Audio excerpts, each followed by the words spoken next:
yeah. All right. Oh, yeah. Let's Oh, go. yeah. Okay. Welcome. Welcome, everyone, to H+M Sports Academy. My name is Mo. This is Harry. We are charged up, fired up, coming off of a tough weekend for us. But we are here today to support and give our feedback. We welcome you to our show. We are live and broadcasting on the YouTube channel, on Facebook channel, and various other platforms. Please remember to like, share, and subscribe if you like this particular content, as we will be continuing to show more and grow more with our channel. Certainly appreciate you being here tonight. We will be talking Dallas Cowboys. We'll be talking Chicago Bears, talking NFL, talking NBA. And we're very excited to be here. Coming off of a weekend in which our teams were not as successful as we've been. However, we are here regardless. We are here to cover and talk. And we're just as excited as we get into the final stage, the final quarters of the year. And so much exciting drama going on in the NFL, and we're here to talk about it. How are you doing, sir, Mr. Harry? I'm amazing, man. I'm amazing. I feel good. I got a lot of people checking on me and thinking I'm gonna be down, but I'm actually in the opposite direction. I feel good. Yeah. Got the we're getting close to like you say, this exciting time of the season. We got 4 weeks left. Just saw the Eagles lose, so that always helps. You know, misery love company. Correct. So as many people we can get on this losing side this week, I gladly bring them on board. But I feel good, man. Yes, sir. Yes, sir. And here's the thing. This is why every win counts, and you never have to apologize for taking a W early on in the season. You bank your wins. You're sitting in. The Chicago Bears went to Green Bay and Lambeau, played the Packers in a tough divisional game. A very, very well-played game, if I must say so myself. Two teams that look like playoff teams and clash every year, the oldest rivalry in all of pro football. And, man, what a game. It was a great game. The Bears came up a little short, 21-28. But we're going to definitely break that thing down and unpack all of the details for that game and get into it for sure. My team, the Cowboys, we went to Ford Field on a Thursday night. The fourth game in 17 days, 2 on the road, 2 at home. This was a road game and a very, very tough stretch. And the Cowboys came in. They fought hard. They played hard, but didn't play a clean game. Detroit was desperate, and we will talk about how desperate they were, some of the things that they did. And they ended up pulling that game out and winning 44-30. Probably was closer than that score looked, as it was a 3-point game late in the fourth quarter.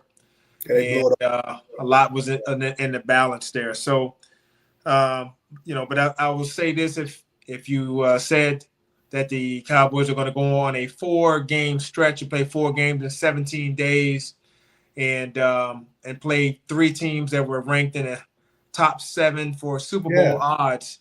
And you're going to come out of that 3-1, you'll say you'll take it, you know. I would, and that's the thing, and that's one of the things, and I know we're going to get into the game, but I think as fans, every year we go in and you and I do it. Hey, what you think we're going to do? And we'll all rattle off the 12-5, 11-6. And then somehow we get into the season as fans and we actually lose a game, and it feels like, you know, it's the end of the world and you don't have time to recover. Still plenty of time left. You know, I think Cowboy Nation, you guys are looking or expecting, you know, the Cowboys to play 8 weeks of high intensity, no lapse football in this modern day of NFL. It's the impossible. So as you set it up, you got 4 games, 17 days. If I'd have told you at the beginning of the year, you guys go 3-1, would you take it? You just yes. You know, there'd have been no even you wouldn't even thought about it. So it's getting easy. It's getting tight to the end of the year, but that's not a bad stretch. And you went to a raucous environment against a desperate Detroit team. And I think we see some similarities in the Bears and Cowboys, for both of Cowboy Nation and Bear Nation, with us coming out and starting slow and flat, and the energy not being where it need to be for the intensity that the other team brought to us. Yeah, I think that was a theme there in these last two games. But what can you say, man? Chicago had rambled off 8 or 9 in a row, 9 out of 10 or something like that. We did. And for us, well, we just went to Philly on the road. Yeah, we come back and we got the Packers on the road in a big game. Yeah, and if you tell me we go 1-1, yes, right. So that's a part of why I'm feeling good, just in a sense of now they got to go to Denver. Yeah. And then they got to come to Chicago. So that's their tough stretch. So can they answer that? We'll see right?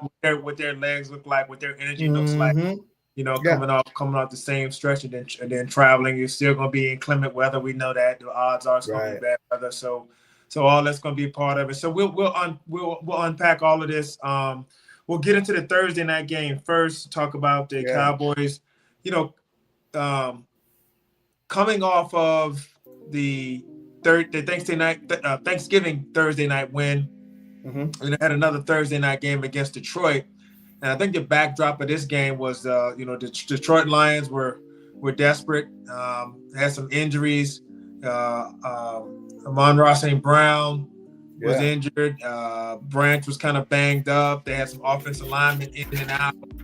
And the question was, were they going to be able to, field a good enough team? And, the Cowboys were kind of riding high. So people were looking at them as, being a team, that's a hot team. So I think that was what the thinking process was. But, we got into that game and Detroit was pretty desperate and played pretty darn hard.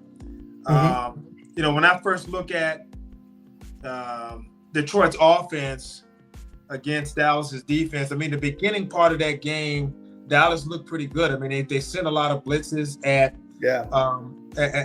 Jared Goff, got him off of his spot. He had to spike a few balls, got him to stall out a little bit.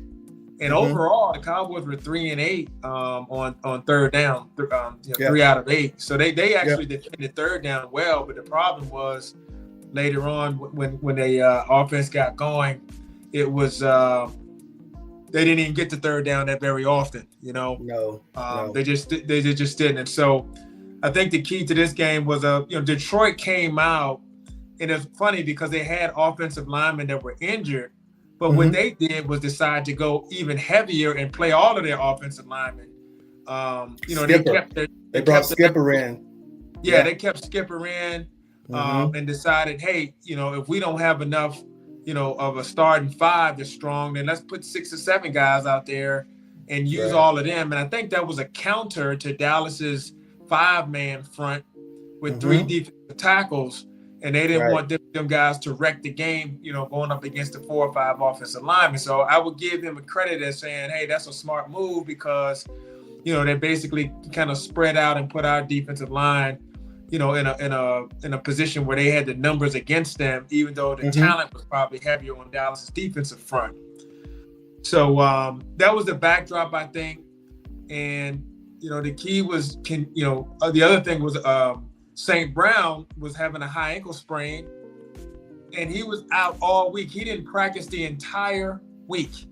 Oh, and before the game, he's out there lined up in the game, and I'm like, I'm not even talking about before the game. Remember, I'm watching a little bit of the pregame coverage, and they're showing Amon-Ra St. Brown sprinting around the field 100 miles an hour, and I'm like, how? We had just talked about.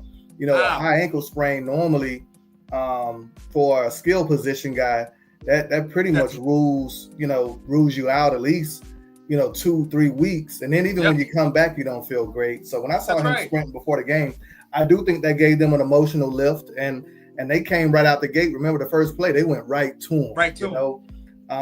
So I again, football's in a very emotional game. And I thought that, Detroit built on toughness. Detroit is built on we're gonna do whatever we got to do.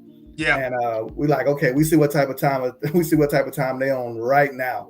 They're all in. Yes. He definitely took something, the needle, Torterol, whatever that is. He had 3 or 4 of them.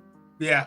No doubt about it. He probably took a needle and you know, and some pills and sedatives, everything he could take. You know what I'm saying? And then probably drunk a Red Bull to offset it. and said, you know, Right. I'm just gonna get out there and go. And you know, look, I'm going to talk about that, you know, late in a little bit later on. But hey, Detroit is in a win now situation. Their window is now. Okay, they have players they have to pay. As far as their salary cap is concerned, you know, they got Goff counting a big number against the cap. Dudes that are due. So in their mind, they have to get in the playoffs and do damage because their window is now. And so that was the desperation. And I don't even know if Dallas was prepared for how desperate Detroit was going to come out there in that game, because you could see it and hear it, you could feel it in the intensity. And early on, Dallas seemed to be able to kind of you know, weather that storm and deal with it. I think it was a 10-6 game early on. Yeah. And you know, not too bad, but it just kind of started to go in the opposite direction a little bit after halftime. Right. You know, talk to me what you saw with Jahmyr Gibbs, man, and how he changed this game. I mean, you know, anybody who knows, and I followed him when he was at Georgia Tech, then he went over to Alabama, and you know. In Detroit, he's just special, man. He's one of the few guys who has, you know, what I call just flat out breakaway speed. Yeah. He's quick and agile in the holes. He's quicker than fast almost. Yeah. And he's a mismatch nightmare. He really when it comes to you know, trying to get him isolated on a linebacker, or he dictates coverages and schematics on your defense, right? Yeah. So you mix that with, and I know, you know, I'm gonna say a name and it's gonna get you upset, so I'm sorry. Murray, number 59, who's been playing terrible football all year, and you know, Gibbs is a much tougher runner inside than people give him credit for. I think you look at him and his aesthetic and his size, and he doesn't look like a tough, you know, in between the tackles runner, but he does a lot of damage in between the tackles. And he's hard to find, right? And just regardless, he's hard to find the way they scheme him up. And they got a lot of what I call just natural play actions and motions. And you throw Williams and St. Brown on the outside. And I think they saw something on film. And we talked about Montgomery being the replacement for St. Brown's production because we thought he would be out of the game, right? Yeah. As far as his impact. And they actually went the other way. They leaned heavily to Gibbs in the receiving side of things to replace St. Brown, and they schemed him up very well. And I feel like, you know, from a matchup standpoint, he won damn near every one-on-one matchup. He had more receiving yards than he did rushing yards, but the kid is just so damn explosive. He's intelligent, and he put you guys in a situation to where I felt like, you know, schematically you couldn't get too exotic, because we saw what he did to the Giants, where he absolutely, you miss a gap and, you know, it turns into, instead of a 5-yard gain, turns into the 80-yard gain, right? Yeah. And you're housing it. So he played big time football. And then you had Jamison Williams, who got the start.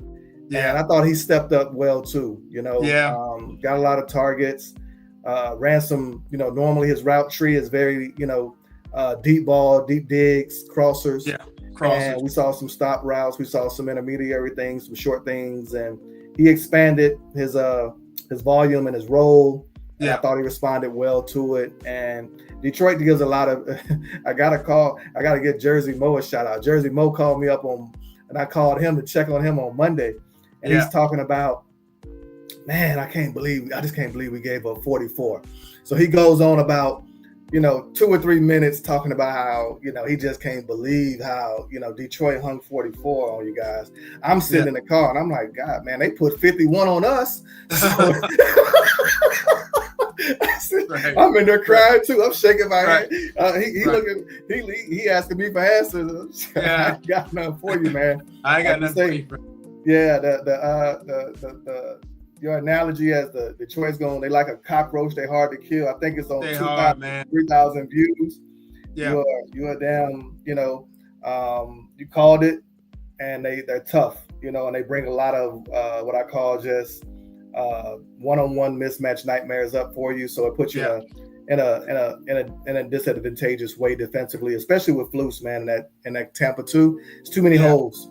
Too many holes. Yeah, and the thing is that I would say is this, a couple of things to piggyback off what you said. Number one, Murray, the Dallas likes to play him because he's a thumper. Okay, he's a downhill guy, and he can hit you hard. Okay. Yeah. But you can't hit what you can't see, or you can't touch, and he's just his ability to read the play, react, and then go to where the ball is so bad. It's a lot of misses, and so they showed one play where he ran himself out. It was a sweep or something. Yeah, and he's widening, and this is stuff you learn basic in football. Whereas a linebacker, at some point you got to collision and force and get in the fray. And he's just giving. He actually went out of bounds, and I was like, okay, he's not getting it. It's just he's not getting it. So and unfortunately, that put the defense. I mean, the defensive line, the pressure. They actually were able to do a little bit there. Overshown moved real quick, and he was sideline to sideline. But you just can't escape the fact that the mismatches with Gibbs, and then what they did was they got St. Brown in motion and kept him basically going. So let's just keep him running on crossers and stuff where he don't have to stop and start and going back on his ankle. Just keep him going in the same direction and let him keep, catch it in stride and keep going. So they schemed that up very well. Dallas made some stops and so forth. But, when it got to the second half, I really think that middle 8 that we talked about, that Dallas had won against Philly and won against Kansas City, they lost against Detroit. They lost against Detroit. And so flipping over to the other side, Dallas's offense can't, we've got this thing with Dallas is coming off to a slow start. It's kind of odd because I talked to you about Chicago and their scripted plays and how they usually get off to a fast start. But it feels like with Shoddy, he tends to try to feel you out. So he'll kind of run, say, hey, kids, let's see if they can stop the run first. You know what I mean? Let's just kind of test them and see what they can do, kind of feel them out, try to get them to suck in and stuff. And then he kind of gets back into a rhythm.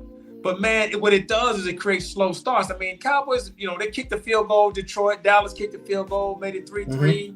Then Detroit scored a touchdown. And then Dallas kicked the field goal, made 10-6. So they weren't getting dusted early on. It wasn't like Philly when they were down 21-0. So I can't say that.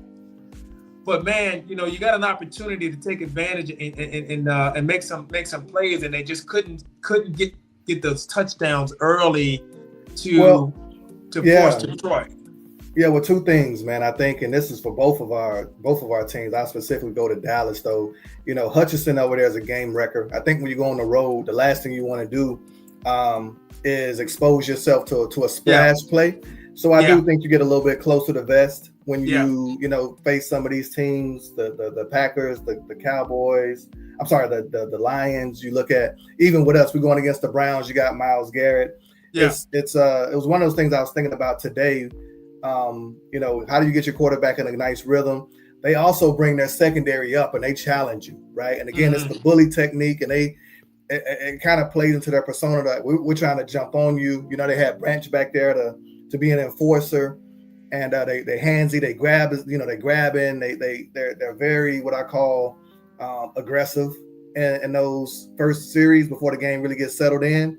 So I think Shoddy, his logic is this: let's not lose it. I'm not going to lose it for you. I got a veteran quarterback. I think he tried to establish the run, and I heard a lot of people say, you guys ran too much. I wasn't against his play calling when the games were close, because we've seen where as long as you keep that run game going, you're never really out of it. And the game got away late, and he was running a little bit. But I'll say this: I thought his game plan was solid. I think the energy and the effort wasn't there. And we'll talk about it on the edges with Pickens and some of the other plays. You had one play where a guy got too overzealous, right? You got Ferguson fighting on 3rd and 19, and he's 17 yards away and won't go down and fumbles the ball, So sometimes your effort can work against you. Yeah. But I do think, to answer your question, Shotty, his play calling was, hey, let's establish the run. Let's try to get some play action. Also, we got to remember it's loud as hell in there, right? They can't go on a silent count. Communication is a lot more difficult. So, on these road games, you don't get as what I call the freeness to really have an edge on offense the way you do at home. And I think Shotty said, hey, let me go in and try to sell us in first. Yeah, and it didn't go wrong. It didn't go terrible. It wasn't like a disaster or anything like that. And once again, Hudson he didn't wreck the game early on, but he did get some pressure on Dak. You could see Dak was feeling it. And I think one of your with your theory, the other thing is hey, let's wear these guys' legs down a little bit. And then in the second half, when they get a little bit more tired, now we can start to run it better and pass it when they can't get off. Their get off is slower. So, and I think Detroit said, "Look, we're sick of this George Pickens, this George Pickens stuff got to stop." So they really kind of clamped down and try to clamp down on him and not let him wreck the game. And they rolled coverage. Yeah, they rolled coverage. They had a cloud or corner underneath. Yeah. And then they went over the top with a safety, and they basically told Dak, if you want to get that ball to Pickens, you're going to throw it in some tight windows. He's going to have to make some extraordinary plays. And that's why CeeDee Lamb went to work. Once again, for those of y'all who don't understand, this guy is one of the best receivers in the league. He is an absolute stud on all angles when it all comes to all routes from the outside to the slot. Whether it's run after the catch, they could not touch him once he caught the ball. Run after the catch, moves after that, down the field, underneath. It does not matter. He is a complete route runner, and he was cooking Detroit. And fun fact, how many games has he missed this year? 4. He's still a top 10 receiver in reception yards. So all this talk, Jersey Baz, Jersey Mo.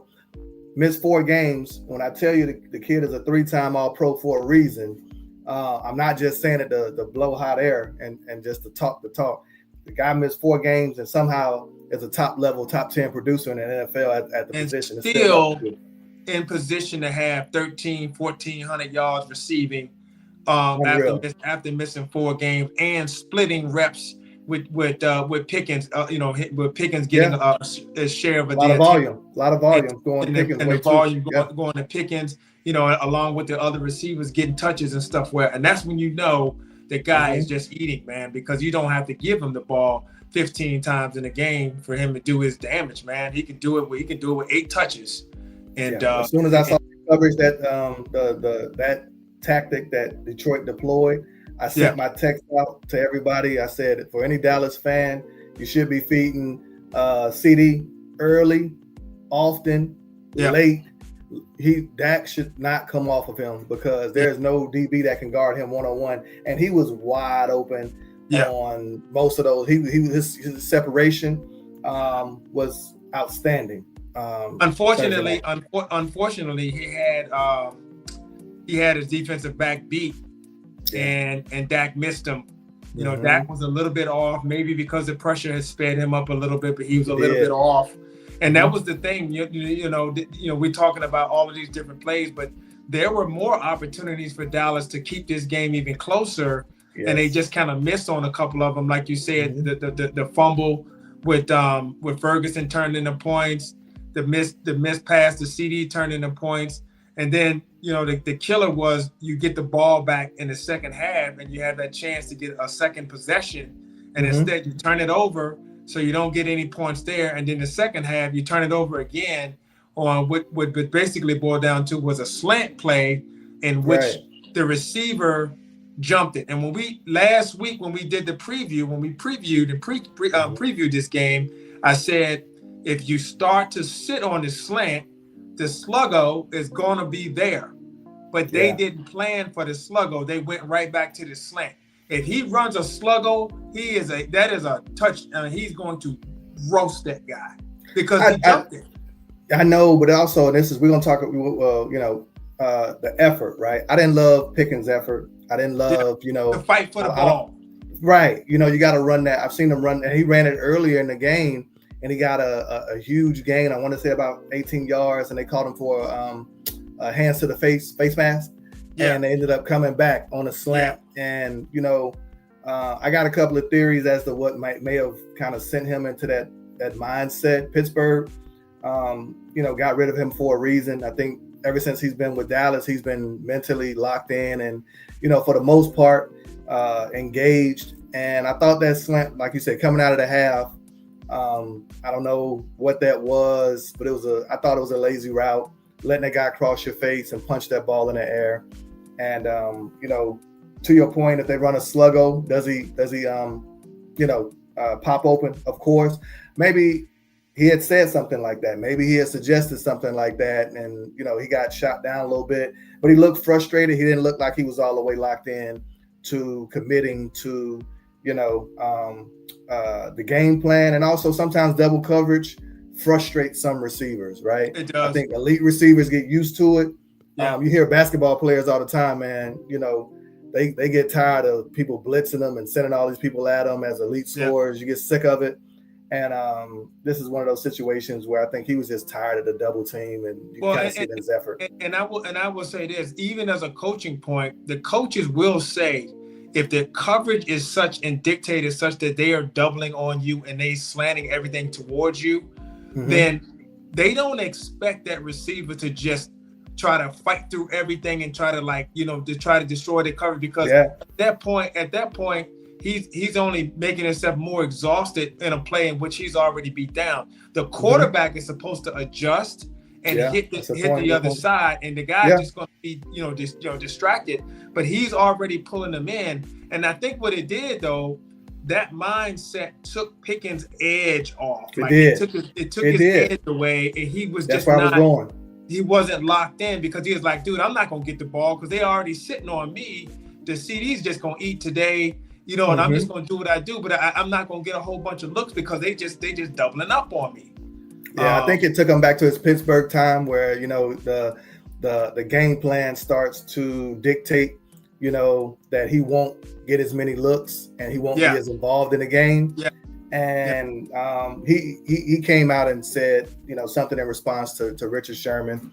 For those who don't know, after the game, Richard Sherman, post game, Richard Sherman said some inflammatory stuff. That he was getting double teamed, and that his role, in other words, saying, you know, in that the way they rolled their coverage, it wasn't my job to beat the coverage and so forth because they already had the coverage rolled to me. I'm just supposed to keep sucking the coverage in, and I think he thought that Sherman should have understood that and not called him lazy in that aspect. But the problem with that is if you get a slant route or something that comes your way, you still got to fight for that. It was agreed. There was a slant route, and then there was a stop route later in the game where Dak threw it, and he kind of coasted through it. And the DB, man, I think Reed just sat there, squat on and knocked it right down, and Dak was visibly frustrated with him. I respect Sherman's football knowledge. He's a talented and, you know, sharp guy when it comes to what he's seeing. I think he was out of bounds when he talked about Pickens' money. You know, there's an unwritten rule in the NFL, and he's actually in that fraternity. You know, you can critique my game, you can say what you want to say, but you know, don't hurt me in my pockets for a bad 3 hours when I've been putting great film up all year. You know, don't hurt my negotiation chances. So we'll talk. We can talk about that all day. But I do think, to your point, Shotty coming out of the half, I think he, in an effort to kind of get Pickens' spirit back up, and that's the thing. He's like, hey, let me get you an easy one. Let me get you a catch. And I think Dak was feeling that, and it was one of those where the DB made a play. And Detroit was sitting on that. Right. They were sitting on that, but I think also, you know, this is where the new modern NFL, before when we played and even before our time, you didn't get a chance to get that instant feedback, you know, as they do with now with all the technology with an iPad. They basically have all 22 right down to them, you know, as soon as they get to the sideline. So I think it was a concerted effort to try to, you know, get the passing game going, get Pickens involved and try to figure some things out. And I the reality is maybe Shotty should have came out and, you know, been a little bit more aggressive to back. I'm a firm believer the best way you can, you know, stop an aggressive defense is back them off with a deep ball or a play where they look and they like, wow, you know, okay, that one either you complete it or you hurt them in a way mentally where they like, all right, let me back off because this could go left real quick. And the slant route, again, Detroit's feeling good. They like, all right, we ain't moving. And he didn't move on that damn slant, and he popped it up. And the linebacker caught it. He didn't even have to. It's just a perfect play. Pops right to him. Yeah. And, you know, it was lucky that he didn't house it there. I thought, you know, Dak did a good job of getting him out of bounds and trying to fight, you know, make him go, you know, in from like 11. I think it was like 11 yards out for them to score on that.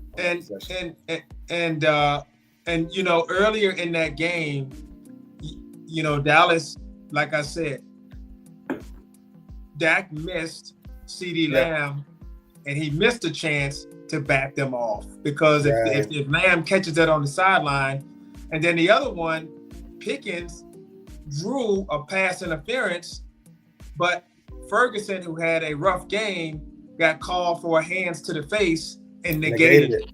Yeah. And so that if they get that penalty, then the Cowboys are in goal to goal range already because of that, and probably can punch in an early touchdown and change everything as far as, you know, the scores in that game. But because of that penalty, they went backwards and got nothing out of it, and that's a big difference in the game right there. Also, that would have took the defense and said, "Hold up, man, we gotta back off a little bit because these guys."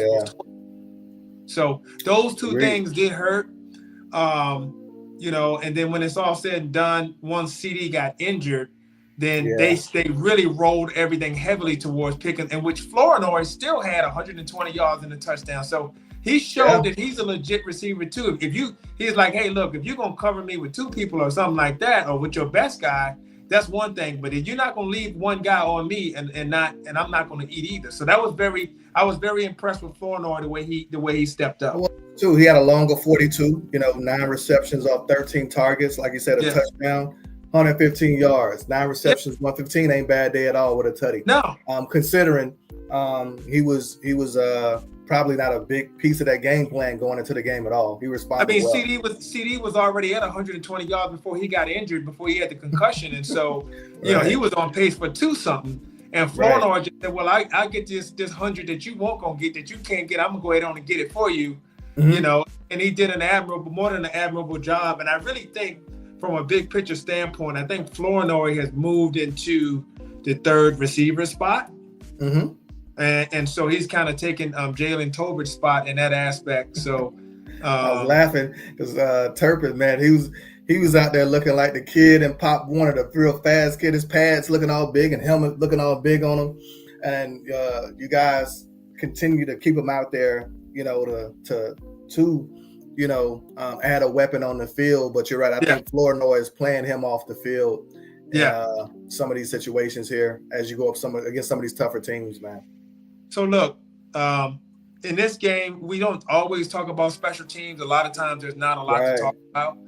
But let me tell you, man, Dallas is out. Okay, I'm not going to hold on. First of all, Brandon Aubrey and then our punter, okay? Nothing. Those guys are great. Our punter is talking coverage teams. Our punter is a Pro Bowl punter, and Brandon Aubrey is, man, amazing kicker.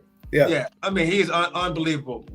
But that kickoff coverage and that kick return team is so bad. Detroit starting field position was the 43-yard line. 43. That's right. That's correct. That is disgusting. Let me tell you something. You got a team like Detroit who doesn't need any help, bro. They're already loaded. And you start them off at damn near midfield? Yes. Bro, I don't know what they were doing. Apparently, they were trying to do some type of stunt where they would like twist somebody or flip somebody around. And every time Detroit would see it and just pin the guy, and they just left a big gaping ass hole. I'm like, bro, y'all got to stop this. It's maddening, man. Right? It's maddening because in those domes, you know, and Detroit has a really great kicker too. He's he was pretty in field goal range after one first down. Jake Bates is so solid. So you cross, basically they get 20 yards and they're in field goal range. And it was one of those situations where even though they weren't firing on, all cylinders early on with the offense, the damn special teams kept them alive. Right. The special teams kept them alive. Yeah. And here's the thing. I'm not saying the way Detroit was moving the ball, you said, well, they probably would score, but the point is, every time you move back 10 yards and make them have to get another consequential first down, you increase your chances of getting one play, one stop. Right. And so if they're starting at the 20 instead of the 43, 45, dude, you got a better chance of either maybe you get a full stop, or maybe you turn one of those touchdowns into a field goal. Yeah, I don't know. Like I said, I'm gonna be honest with you. I never loved this new kickoff that they've deployed. I get the player safety portion of it, right? But I also think you kick this ball off and you have to wait till they catch it. So it's meant for the offense to start off, right, at the 30-35, and we're just not used to that. The reality is these kickers are too good now. It's almost making it to where your defense has to be so solid, especially in these domes, that you look up in one play and it's like, wow, at least for you guys, as soon as you cross the 50, I'm like, all right, you're in range, Yeah. And it was normally your special teams feels a lot more buttoned up in that. I thought it was a bad day at the office. It just didn't work. You marry the, offense, defense, special teams, you got to win 2 out of the 3. And so you marry the poor defensive play that we had at our linebackers and some of the guys in the secondary that was out there getting torched. And then you pick that up and you add that to the the special teams. And you literally you're in a no-win situation in that spot right there, because it's just like your special teams is already feeding into your defensive weakness. You need them to be starting at the 1 yard line the way they was moving the ball. Right. You know what I'm saying? And you got them starting at midfield. It's just so I had to speak on that, as we kind of wrap up with Dallas and so forth, because that was very disappointing. Let me ask you. Sorry, I don't want to get you. I don't want to forget it. Flus, man. I know defensively. What do you? I get the. Yeah, I get the short field. How do you feel? Do you feel Flus called a solid game? Do you feel like it was more Jimmy's and Joe's than it was the calls today on Thursday night? I think Flus missed an opportunity. Okay, and so. I think that he missed an opportunity, and this is why I say that. At the beginning of the game, the Cowboys blitzed like 3 times, and they got there every time. They made Goff get rid of the ball quick. They made him throw it short. He didn't complete it, okay? They only blitzed 2 more times the rest of the game, and I don't understand why they got off of that when you know that they like to get the ball out quick. You know what I'm saying? You need to be, having your role in your coverage up. Like I'm not concerned with Jared Goff throwing a deep ball if you're going to get pressure on him. So you should be having your coverage come up, and instead he kept them guys so far off that it was easy for him to hit those crossers and slants and dump offs and stuff to Gibbs and Brown. I'm sorry, but if this dude got a bad ankle, then you should be coming up to rally on him and tackle his ass and see how this ankle feels if you keep rolling up on it. You got to test the integrity of the ankle to see if it's truly stable. And it sounds terrible. And I'm not, we know I'm not even thinking about talking about no cheap shots or nothing. But you tackling. This is football, man. And he's out there and he's banged up, and you just letting him run free. And I'm sorry that you missed an opportunity to really put a pressure on the Detroit Lions and force them to play and do something instead of sitting back and reacting to what they do. And I think that was that's what he meant. I'm not saying it was a terrible decision. I just think it played into Detroit's strengths and situations way more than it had to, than it should have. Yeah, we'll talk about yeah. And once again, in conjunction with the special teams, you was already giving them a field goal almost every possession because of that. The two combinations. And that's where I was going. I think with the short fields, I think it made Flus less aggressive because he's like, hell, I don't have much room for error if I send, an extra guy, 2 extra guys, and I give it up. Yeah. And that's what the Bears did. We took the mindset of, Dennis Allen being super aggressive, and it came back to bite us. We gave up huge explosives for touchdowns. Yeah. I think Flus took the opposite approach, and it's again, hindsight's always 20/20. But when you start at the 40, it's almost like you put your defensive coordinator in a lose-lose situation. So I didn't think he called a bad game. I thought it was more. It put him on his heels right from the jump because he's like, all right, they're starting at damn near midfield. Yeah. Let's at least try to hold them to 3, which they did, which you guys did a few times. And I think like I said, I just think there was a couple of opportunities to heat up Goff. He's not mobile. Let's try to heat him up and see if we can just get him to miss a spot because, all you need is 1 or 2 of them and you can get off the field. But I think, like you said, when you're in midfield, you're like, yeah, but if he just completes a couple of them, they already in field goal range. You know what I mean? And it's a tough situation. Whereas if you got them on the 5-yard line or the 15-yard line, you can try to heat him up a couple of times. And if he burn you, you can back off or something like that. But I think those go ahead. No, I was going to say, and you also had tangible evidence, man. Gibbs caught a little angle route and Murray still grabbing at air. And, blitzing exposes you to some things where if your guys are coming up making plays in those situations, it gives you more confidence. When you see them, missing tackles and not playing sound football, complementary football, which is you can blitz to get the ball out quick. The next phase of it is coming up, wrapping up tackling.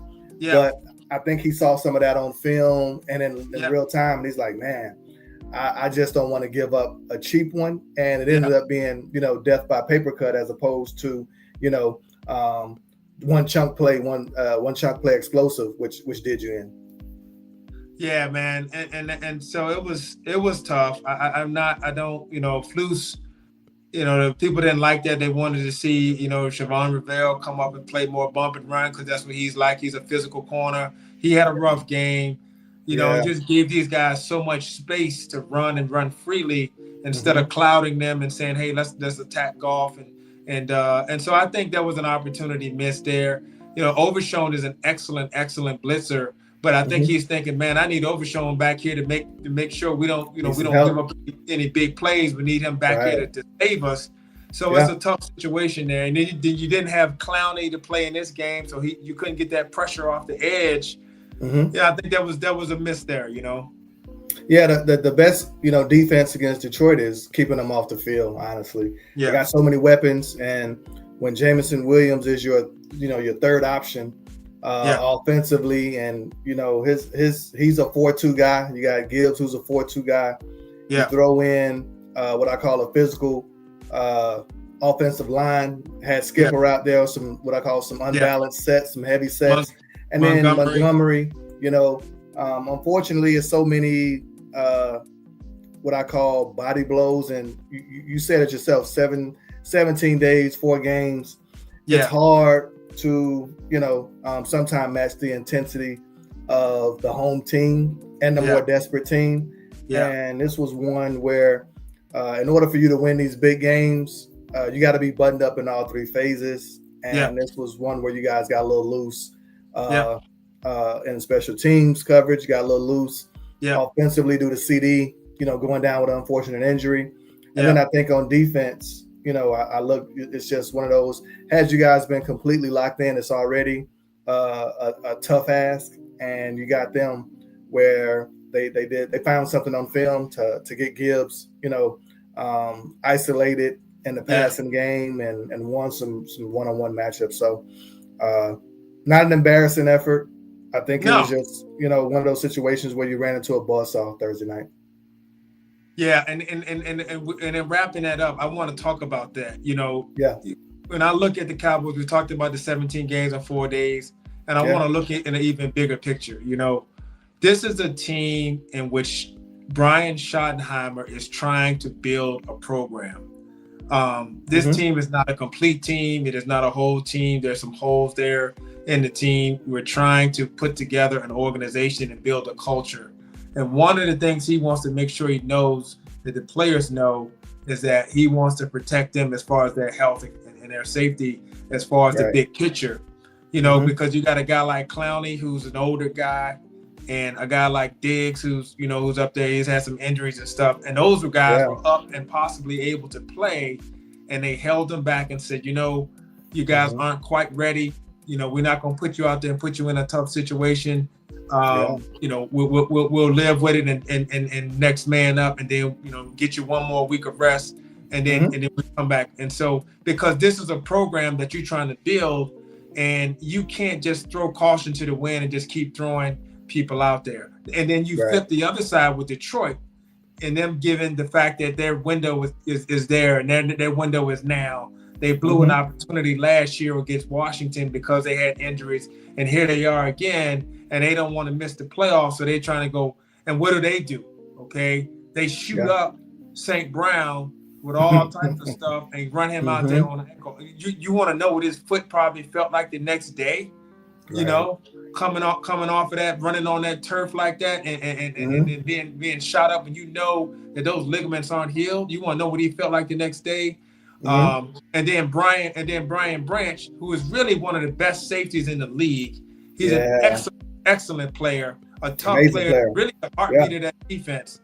He's got foot issues and calf issues, and you go out there because you have to win, you have to play, you have to do it right now. Tomorrow isn't promised, and he tears his Achilles out there trying to defend the tight end and ends up out. And now he's out for the season. And he's not just out for the rest of this year. You won't see him until December or January if you make it that far of 2026. And remember what I said too when we talked offline about it.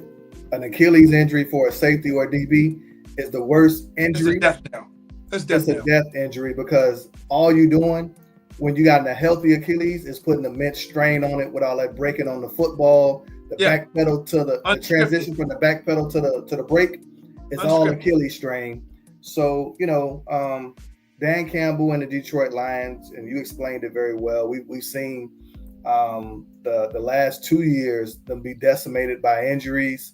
And a part of it is, this whole tough nose. We play through everything, and we continue to go out there and not being smart and not being what I call thoughtful about taking care of some of these players. This whole all gas, no brakes approach. Going for it on fourth down. Going for it on fourth down. And I know it makes fans feel good because we're coming into this whole, and I'm not trying to mix NBA and NFL, but what I do think is this, in situations where we got the players taking off and not going, it feels refreshing to say, I got these guys and we're going to fight through it. And this ain't the basketball. This ain't the NBA, man. And we saw, Danny Dimes in Indy, and you and I spoke, and we talked about here how irresponsible that was, that you got a guy playing on a broken leg, and, he tears his Achilles, and everybody why did it happen? Because you got, your distribution on your legs now is probably 120, as opposed to being even. Yes. And it blows out your Achilles. You and I are shocked by it. You got Jaden Daniels out there chasing down interception. He gets hit, hits the ground, immediately grabs his elbow, which tells us it's not even close to being healthy. Because if you're healthy, getting knocked on the ground does not injure you, right? Yeah. So a lot of these franchises, and I will stick back to Detroit, but Campbell, hey, our window is closing. It's all in, this game and everything to us. Yeah. And, that was their approach. And, you won the battle, but did you win the war, right? Now you're going to the rest of the way without Branch. You got St. Brown that's going to be, lingering with a high ankle sprain. You put a lot of wear and tear on Gibbs, and I'm not wishing injury on anybody, but eventually, all that volume on offense is going to ding you up and wear you down. and you won't be your best self. He won't be fresh. And, from my perspective, I think they put a lot into that game emotionally, physically, and they came out on top. But we'll see, did they win the battle to lose the war? And that's well said. And we'll, and we'll kind of wrap this game up. The Cowboys had opportunities down the stretch. They tried to tie it up. Mm-hmm. They closed that gap and made it. I think it was 27-30, and there was time left in the game. And so, they had an opportunity to try to get back into this game, and they played hard and played well. But that stretch in the middle. Between the first half and the second half, when they allowed Detroit to get up 3 scores, really did them in and made them fight uphill. If they don't give that up, the rest of this game is kind of back and forth. And Dallas may have even outscored Detroit or close to it in the fourth quarter, but they weren't able to close the gap because of the way that went. And so, for the Cowboys, they're frustrated because they lost this game. Maybe it was an opportunity missed. We hate Detroit. They're petty as hell. Yeah. I told you I didn't like them going into it. I still don't like it. No, you don't love them at all. No love lost. Tackle eligibles and kept reporting the tackle eligible. Tried to do another one of those plays. So it's okay. That's all right, man. You got the dub this time. We'll see how it plays out. Going forward. But at the end of the day, the Cowboys can't be upset about not winning 4 games in a row, right? Against the Raiders, the Eagles, the Kansas City Chiefs, and the Detroit Lions. Okay, what they should be upset is that they blew a game to the Arizona Cardinals at home. That they allowed the Carolina Panthers to roll up 200-some yards and blow that game and not win that game, lose that 30-27. You know what I'm saying? Like those types of games that you had the Eagles on the ropes the first week of the season, you had them on the ropes and you let them off the hook with drop balls and some turnovers. With Sanders turned over the ball down on the goal line and blew that game. Those are the games that you would like to have back. Okay, not 4 games in 17 days in which you win 3 of them.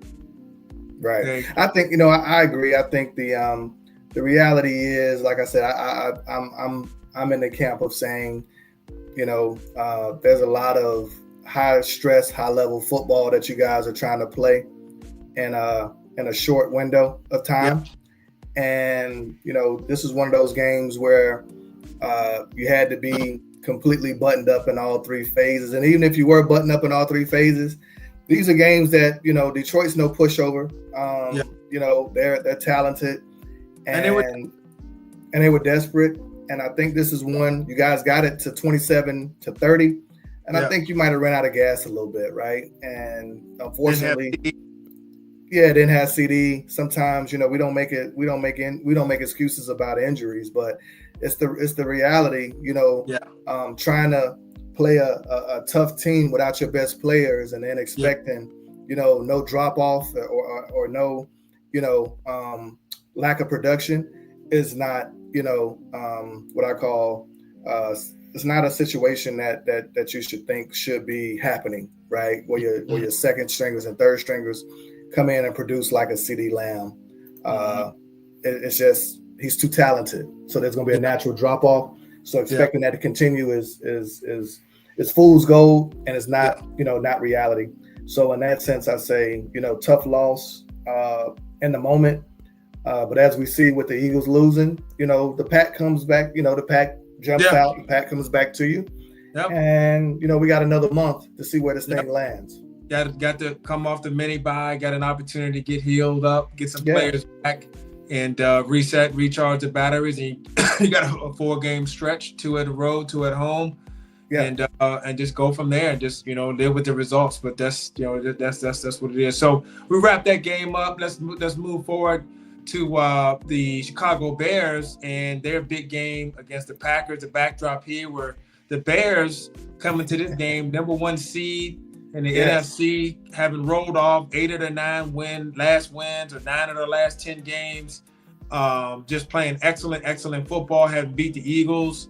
And a lot of smack this week, a lot of bulletin board material. Ben Johnson said he looked forward to sweeping Packers. and Matt LaFleur. So it was a lot. It was a lot of bulletin board. They ran out of bulletin boards. They had so much material to write. You're right about that. It was, and you see my picture here, man. You got Luther Burden III and Nixon going at it. When you talk about, high intensity. Yeah. As soon as this game started, it was a playoff atmosphere. No doubt. Going into it, we knew the stakes. The Bears were the number one seed in the conference, and also the number one seed in the North. And Green Bay was not only they felt disrespected that people were giving us all this love and giving us all this attention. They like, you guys, you haven't beaten us at full strength, in years, and here you guys go talking and acting like you the kings of the North. So they took it personal. You said, Ben Johnson in his introductory press conference said how much he enjoyed. He basically just pulled that out of the hat. And, LaFleur is like, how did I catch a stray? Right. I said nothing to you. The Green Bay Packers defensive coordinator, he talked about how, they felt disrespected as a coaching staff, this arrogant coach of Ben Johnson and the young Bill Walsh, and we'll show him. And I'll be honest, man, this was a moment that we've been talking about it. I welcomed it. This is what we need. We're ahead of schedule, and this is where Bears fans, I wrote a bunch of notes here, why we lost, and then, why we shouldn't panic. So I'm going to give them to you both. And why we lost is because of a couple of things, right? High stakes game, lots of intensity. You're on the road. We just talked about it with Detroit and, Dallas and us everybody fighting and clawing, trying to get into the playoffs. But for the Bears, man, our roster, we're ahead of our roster right now. And again, injuries, I'm not making an excuse, just being transparent. This is a game where we probably needed all of our DBs. And, we lose a critical piece, Kyler Gordon, in warmups. He pulls his groin. And you and I both know, we would rather know before the game that you're going to be out, because now we can at least get somebody else ready, right? That's right. When you lose a player in pregame, you lose a roster spot, and you lose your game plan a little bit. So I think that has something to play and the big explosives that we gave up to Green Bay. Yeah. The second piece is Green Bay, what they do really well, we actually struggle with, the trenches. They revamped their defensive line this offseason. And they also revamped their offensive line to where, they're not giving up many sacks, they're not turning the ball over. So for Chicago fans, this was a game, this is what I had my eye on. I was super confident, but I said, hey, this is a game where you need your stars on defense. So Jalen Johnson, he makes $18 million a year. Montez Sweat, you're making $25 million a year. Stevenson, he's out. Kyler Gordon is out, right? We just paid him $30 million. Our nickel corner. Edmonds, $17 million a year, out. Not making an excuse, but for the guys that did play, they got to pick up the slack and try to balance this thing out. And this was another game where I felt like we came out of Philly, and it was an emotional game. We basically took the fight to them on the road, and to reload that and do it again in the NFL, it's tough to do. We walk into Green Bay and it feels like 6 degrees in there. Lambeau Field is on fire with the crowd, the energy's up. And, I think offensively, we just talked about Shoddy coming out and being a little bit closer to vest. I thought Ben Johnson, this was one of his, we struggled right out the gate, man, trying to get what I call just a rhythm. And we let them dictate the what I call the line of scrimmage. They were blitzing, they were stunning. They were playing on our side of the line of scrimmage way too much. And I wish Ben would have tried to back them off, and we didn't. And for that first half, we might have mustered up 50 total yards. I think it was 71 total yards in the first half. And they bullied us out the gate. They really bullied us. Well, So a couple of things there. You know, very similar to the Detroit-Dallas situation. Mm-hmm. Do you think that Ben Johnson was like, I'm not going to let Parsons and his crew wreck this game early by trying to push the ball down the field and get too cute? You know, really, this was a strength on strength matchup because Green Bay's front seven is so strong, and you guys spent a lot of capital in the offseason to revamp your offensive line, right? And those guys look good, man, and they've been good all year. But that kind of runs right into the strength of Green Bay up front, and so it was kind of like a basically a nip and tuck. But in that situation, unless you're going to move them off the ball, that's a win for the defense instead of for the offense. And so that's what it looked like. You know, you executed well, but because they were so strong, it really didn't get a whole bunch out of it. And he didn't want to do it the other way around and say, well, I know you guys think we're going to run it at you. We're gonna back you off with the pass. And then Caleb starts to get tossed around. And I think that's really, if anything, that's really where Green Bay and Chicago, the crux of the game is to, in a lot of ways, is right there because of you guys are so strong on both sides, and who can impose their will in that setting. No, very, very true and well said. And I walked away from the game super positive and not even upset at the outcome. I was disappointed, but I wasn't upset like I normally am. And I listened to Ben Johnson's press conference today, and they talked about, and you see I got my Caleb. I stand with Caleb. I go out on my shield. This is my quarterback. They finally started giving Caleb some love this game, man. They finally started to speak about him the right way you should be talking about a guy. They talked about how fast he is, how explosive he is, how good of a runner he is, how strong his arm is, and how accurate he is when he's on the run. Like I'm like, dude, at least they're giving the guy some due here and stop pretending like he's minced meat here. What are you guys looking at? Right, and that same vein, this is what I saw, and Ben Johnson talked about it today in the press conference. And for those who, I'm just as disappointed with that last, the interception to lose the game. I'll get to that here in a little bit. But, a lot of the questions that came out today from Chicago media was asking, it was, kind of a tale of two halves with Caleb. And it's kind of becoming a little bit of a theme with some of his, slower starts and then kind of picking it up towards the end. And Ben Johnson made some comments a comment that really resonated with me. He said, you know what, I think we got a special player. He does some really great things.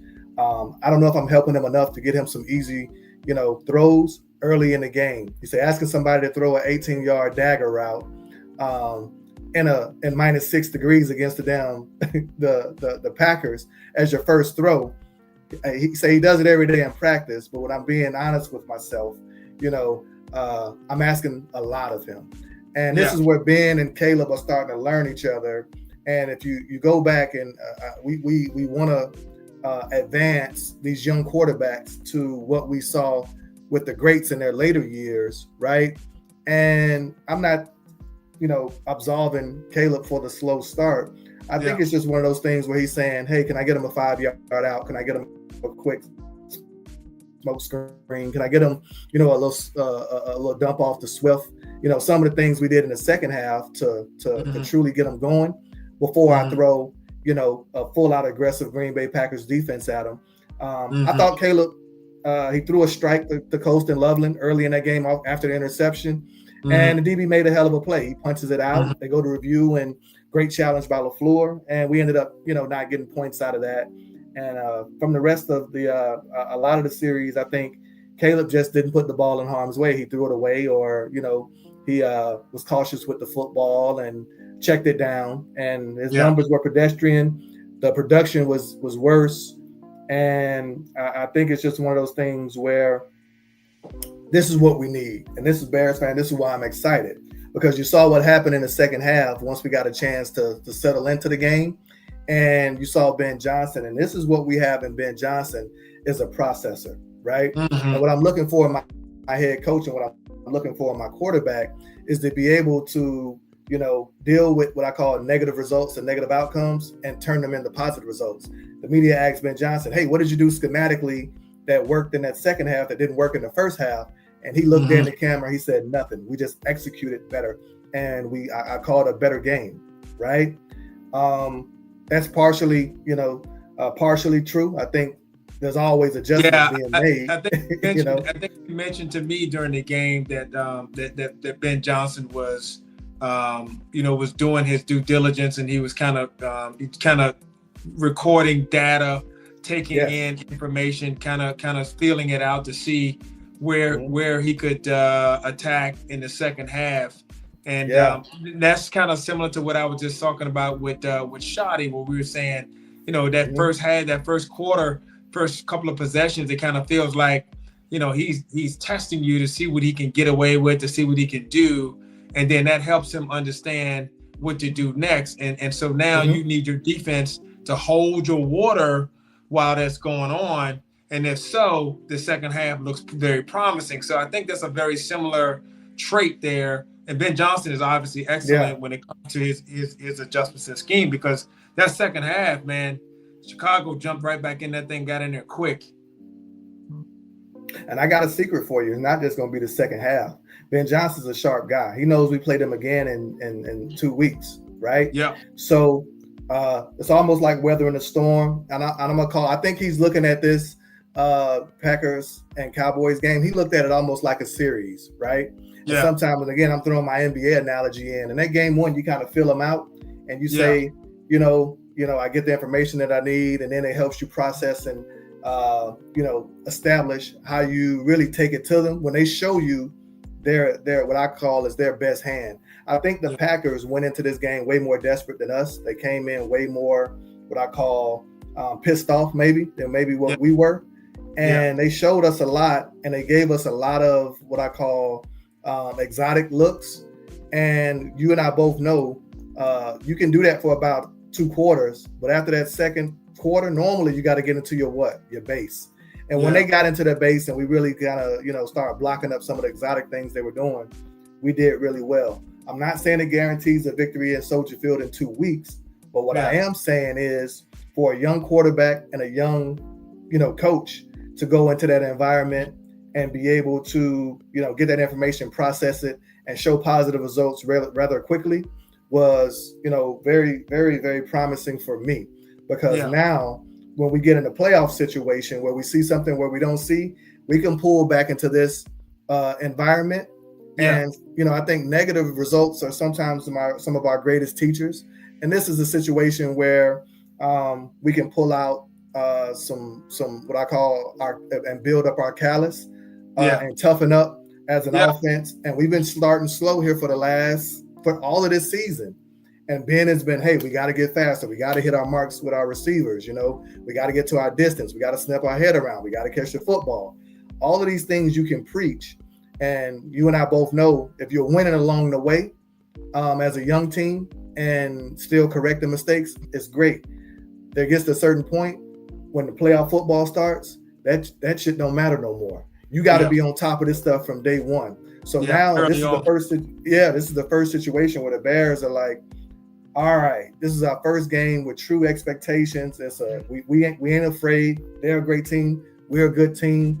And we got to start fast. Starting fast means not having penalties, catching the football, blocking, running with aggression, being able to do and execute the game plan. And, I didn't talk about a major piece was we didn't have Rome Odunze, which is our number one receiver. That's right. A lot of what we were doing was what I call playing a little bit left-handed because we had Luther Burden, who's a great talent, but he's not familiar with the offense the way Luther Burden is. So we were out of order with our receiving core, which I think caused us to play a little bit slower coming out the gates too. Well, when you talk about your offense and, basically having to keep pace with an explosive Green Bay offense. How do you think Dennis Allen did on the coaching side when it came to matching wits with LaFleur? Because your offense kind of did its job in as far as keeping pace, given the shortcoming of not having Rome Odunze being a little bit short there and so forth. But at the end of the day, Green Bay's offense was able to get some explosives there. So what did you see with Dennis Allen going up against LaFleur? I mean, that's a heavyweight matchup there. With two real bright minds. Yeah, no, I thought Dennis was true to himself, and he called a game that he's been calling all year, which was a game built off of, taking some chances on first down, some run blitzes to try to get them behind the chains. And in passing situations, we lined up in the double mug look and crowded the line of scrimmage. And Dennis we all know Dennis puts a lot of strain on our secondary. And this is a game where I thought initially I told you I thought we played a C- game. After watching the film and looking at our effort on defense and just the communication, this is a D+ game. We had a few plays that we gave up explosives on. Off lack of communication, not of what I call lack of effort. We had a Jacobs who was dead to rights in a big moment where we got 4 Bears players around him, and we don't wrap them up and tackle them. I ever see. I don't know what the hell that was, bro. I'm like, dude, it looks like everybody just stopped and said, we got this dude, and just started standing there, and he just like, okay, y'all gonna stand there. I'm just gonna turn this thing upfield and just run. And they ran into each other. I was like, dude, there's no way. And that's why I go back to Sweat was there, Dexter was there, Johnson was there. You guys and Johnson didn't Somebody look like, has to what I'm talking about. Somebody has to spill. Jalen. Well, Johnson didn't even look like he wanted to be a part of the tackle at all. So his effort was piss poor. I got Dexter running like a Tyrannosaurus Rex, and he didn't even want to extend his arms to wrap him up. And then my backup linebacker Jackson comes in with a soft shoulder, and that's how, right? These things happen, and we like, how does it happen? And it's on one play we got 4 guys giving terrible technique. It's almost like diminishing returns, man. Like everybody said, I think he got him, and then nobody got him. Crazy, man. So those are tough plays right Nobody there. Nobody gets them. And again, Watson. Watson. He had a career. And you got Watson, who I think, he had a career day. He's a ascending talent, super talented kid. And I will say this, CJ Gardner-Johnson caught a lot of heat. Everybody thought he played a bad game. I actually gave him a B-. I thought he got an interception. A short field early in the game. I thought he brought toughness with his tackling. Asking him to cover, the speedy Green Bay receivers one-on-one. Had Gordon been healthy, I think Gordon would have been in those situations, and we would have had a little bit of different outcome. But at the end of the day, I felt like our defense, this is where we need, and it's also great what I call film. And it's great to sit there and have a conversation with your defense to say, hey, Montez Sweat, Jalen Johnson, Gordon, Edmonds, as we go throughout this year, you guys are the heartbeat, and you guys take up the most salary cap space on this defense. You got to play like it. And then in Edmonds' defense, he's just hurt. I think in Gordon, Ben Johnson called him the individual today. When they asked him about his health and asked him about, how can we get, him back into the fold. And Ben Johnson said, hey, with that individual, I haven't really got a chance to know him because he's not getting on the field. And he's like, we're going to work like hell. He said, the one thing I know about soft tissue injuries is it's the greatest indicator for another soft tissue injury, when you have one. So, he said, we're going to exhaust all possibilities to get him back, healthy and in the building. But I could sense his frustration with Gordon because you just paid this guy $30 million. And this is his 3rd injury where it's not happening on the field. It's either some warm-up, practice walkthrough or something where I just call you're not getting your body right. Jalen Johnson, he looked completely disinterested. And I think a part of that was Hey, it's cold out there. It was cold, and he's coming off an abdomen injury, so I'm giving him some grace to say, cold out there, man. He didn't have enough juice. And then I got Brisker, got all the juice in the world, and he don't have to play to back it up, man. Yeah. Damn, Love Airmails won the Romeo Dobbs, Romeo, where art thou, Romeo? And Brisker's over there, yeah. Ain't made a tackle, ain't defense the pass. He's on Twitter all the time. And I'm frustrated with Brisker because I feel like he should be playing at a much higher level on his defense and his impact, man. To be in the box, I'm watching him miss tackles. Jacobs ran through him 3 times, man. And he was about a fingertip away from knocking the pass down, which I thought was a really great play on his part to get back into it. Looked like it was a blown coverage back there. But, all in all, my other fourth point around why we shouldn't panic is we control Micah, right? Ozzie Trapillo, our rookie left tackle, graded out PFF 91 point something 4. He had to be one of the top 4. Graded out really well against Micah. Micah didn't wreck the game, and as the game wore on, I saw Micah. Y'all wore them dudes down. He did this in the critical moment where he's supposed to be rushing. Yeah. He was jogging off the field, and I said, And we had talked about that because I asked you when a couple of weeks ago, and I said, hey, is that normal for him where he's jogging off the field? And you kind of spoke to the Packers using him, kind of rotating, keeping him fresh, and that aspect. In that game, I don't think that was the coach's wishes of keeping him fresh. I think that was him wore out. And Caleb, I thought, responded really well in that second half. Played really, really, really, really high level football. I love the aggression to go for 2 to make it a 3-point game, to get it 14-11. But like you guys, our special teams let us down. We actually, the coverage unit played poorly again, and we gave up, some they started their drives similar to Detroit with you guys, 35 and beyond, 40. And we also, when we answered, we allowed them to answer back, so we never could really get, 2 stops in a row and then get ahead. So the big piece I know everybody want to talk about, which is that last drive. Ben Johnson, I text you before it even happened, so I got a witness, and we got a timestamp on it, where I said, I think if we score here, Ben Johnson's going for 2 to try to win this thing. Oh, yeah. I know. I know you. As soon as I said it, I know you were like, "What the hell?" Because why are you going for 2? But I could just tell by the flow of the game, and I know the kind of guy Ben Johnson is. Yeah, that's a different situation. That you're not playing catch up. You're trying to win the game. You got to make a decision on that. That's fine. You did what you needed to do.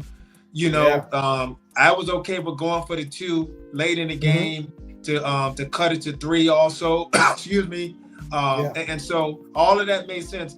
He wasn't a riverboat gambler or reckless at all in this game to me, and I was okay because that game, the teams were wearing down out there, and that cold can wear you down. And I think if you go and you drive it down their throat and score that touchdown, if you got a special play, that's when you work it out and you go get the dub, man, on the road and get up out of there. So I think I was expecting him to go for 2. And I think even Green Bay probably felt like they knew he would have probably went for 2, man, because that's what he does. It was coming. Yes, it was coming, and we had 3 timeouts, and we were on their 20, and he was bleeding that clock. And I think, unfortunately, this is what I'm gonna say about the end of the game, and I want to hear your thoughts on it. I'm gonna take a minute or 2 just to kind of explain the situation. So we're 3 timeouts. We're going in to try to get a touchdown and tie it up or potentially go for 2. And there's a third, second and 1. And we run it and we get stopped. And Manunga great play by the other guys get paid too, and they made a great play and they stopped us. And no, sorry, it was 31 on that play. Stop us, and you look at it, and time's ticking down, and everybody like, what's going on? So we down like 20 some odd seconds, and we call our first timeout. And Ben Johnson comes out of that timeout, and he shows the same formation that we ran against Philly to kind of close them out, where we reverse out and we hit Cole Kmet on a touchdown. We had ran that play twice already in this game. So when they see us come out on that fourth down in that formation, LaFleur immediately calls timeout, and they have a conversation about it. Yeah. Ben, being the guy that he is, sticks to it. Right. Said the reason why I stick to it is because it gives my quarterback, I'm putting the ball in 18's hands, right? Because I trust him. It gives him an option to dump it off in the flats to Swift. It gives him an option to potentially run it and keep it. Yep. And he has a deep route that can, pop and score a touchdown if they miss an assignment. Run pass. Correct. Yeah. Yeah. So a lot of options. And we run it. And Cole Kmet pops free right out the gate, wide open. Caleb, I think his eyes went to Swift. He's going through his progressions. And he goes back to Kmet. And I think he sees him, and he's also surrounded by a bunch of Packers, and he's like, should I run this? And then instead of just trusting it and throwing it, should I run it? And then at the last minute, he goes and throws it to Kmet, who was still open. Now, Nixon was guarding DJ Moore, who was running under, kind of a slide route from the backside to sneak through, and everybody saw the steal. They're like, Caleb could have hit DJ Moore. No, he couldn't have, because he was already rolling left. And anybody knows your vision gets, if you're rolling left, your vision gets blocked by all these damn Green Bay guys. So it's hard to look back inside and throw a ball to a guy who's coming that way. Right. So it looks open on film. It looks open in the picture, but your visual, no. And then he came late to Cole Kmet, and he threw a bad ball. Terrible pass. Yeah. Too soft. Nixon came off because he looked and he said, shit, we blew the coverage. Even after the timeout, he sprints out there to Cole Kmet and undercuts it and picks it off. And they all go crazy in Green Bay. Deflation in Chicago. And I smiled. And why did I smile? Because I said, shit, we had them. We just didn't execute. And this is what I want to ask you. Sometimes it ain't about the damn play. It's about the execution, right? Yeah. So what do you think about everybody second guessing the play call and second guessing, running the same play that we just ran a week ago to win the game and losing it the next week?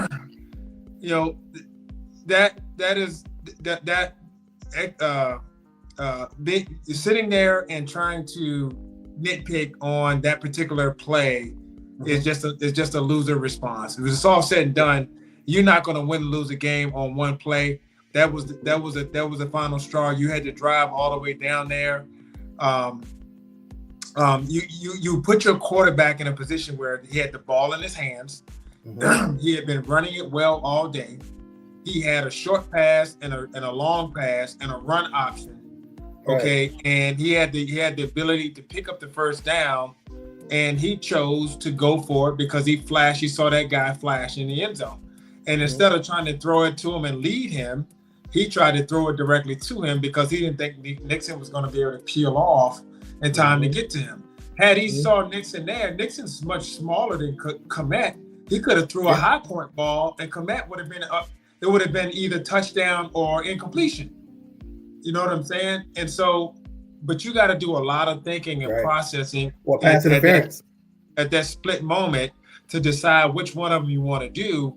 And if you don't make the right decision at that moment, any of them can go wrong. But that's what you want is your quarterback to have the option to do a couple of things and have a couple of options there. And you gave it to him, and he had something there. And the Packers made a play. They get paid to play defense and make plays. And your margin for error is going to be small anyway. And that's just how it is. But that game had so much ebb and flow. You know what I'm saying? I'm sorry, but getting Watson lined up and being covered by C.J. Gardner-Johnson is a mistake. With no help, right? Yeah. With no help. That is a mistake. Caleb Williams having a run pass option and hitting a guy who was almost open and the DB peeling off and making a great play is not a mistake. That was a good play call. It just didn't get executed right, and Green Bay gets better. Yeah. But putting C.J. Gardner-Johnson, putting Marquise Bell on Williamson for Detroit on third down. That's bad. That's bad play calling. Somehow you cannot get Jameson Williamson on a safety. You cannot have Watson on a safety for Green Bay in Chicago. Yeah. Those are plays you can critique. Why were they getting that coverage? How did that happen? But that play right there, that's just one play. Right. You know and I think we look at things a lot differently. To your point, we often ask, we didn't do it today, but hey, what do you think, the play that turned the game? Or for us, I think the first half, when you offensively, when you come out and put that type of, effort together, that effectively loses the game. You dig your way out of it and you show fight, but at the end of the day, you reduce, your ability to you minimize your ability to win because you got to play perfect the rest of the way out. And eventually they're going to make a play. That's right. And that's where I go to my next point, which is Caleb Williams grew. I know it didn't feel that way, but because of the way it ended.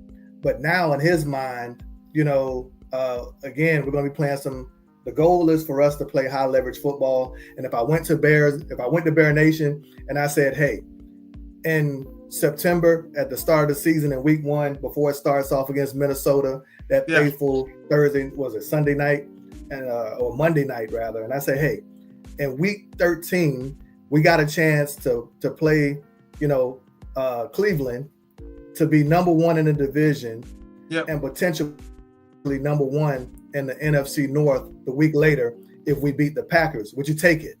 And everybody at 10-4, everybody would raise their hand and say, this is what I want, right? Yeah. So we're still in a great situation. Caleb Williams is young. This is his first what I call high leverage football game. And he responded well. He just didn't play and make enough plays out there. Green Bay gets paid too.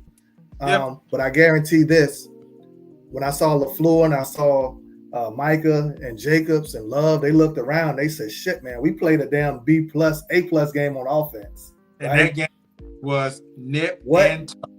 And that game got to be nip and tuck. Y'all didn't go anywhere.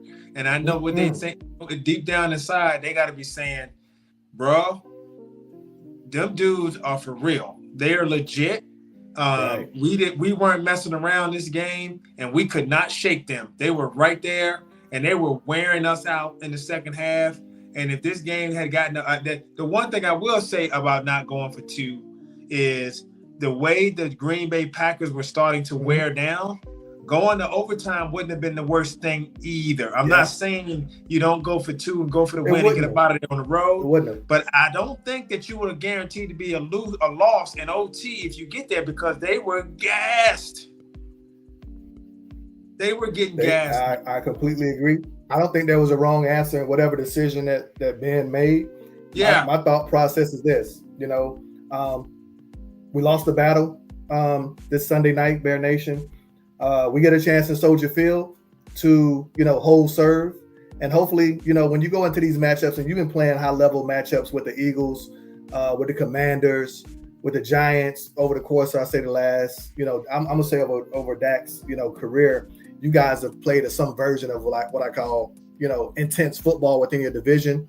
And, in most cases you split, you hope for a split, right? Go 1-1 with some of the tougher opponents. If we hold serve at home and, do what we're supposed to do, we're right back to where we were 2 weeks ago, right? Yep. So you look at it in that perspective. I also look at it in the perspective of this, sometimes in order for you to get where you want to go, you got to take a couple of steps back and restructure some things. And I think offensively, DJ Moore, 3 targets, I want to say, -4 yards total. Yeah. That's unacceptable. With Rome Odunze out, we got to find a way to get DJ Moore involved, and Ben acknowledged that. He said we went in with a game plan to get him the ball. And Caleb Williams and Ben Johnson, we got to get this offense started and get them playing faster and, score some points early, because our defense, and you asked me a great question, how do you think Dennis Allen did?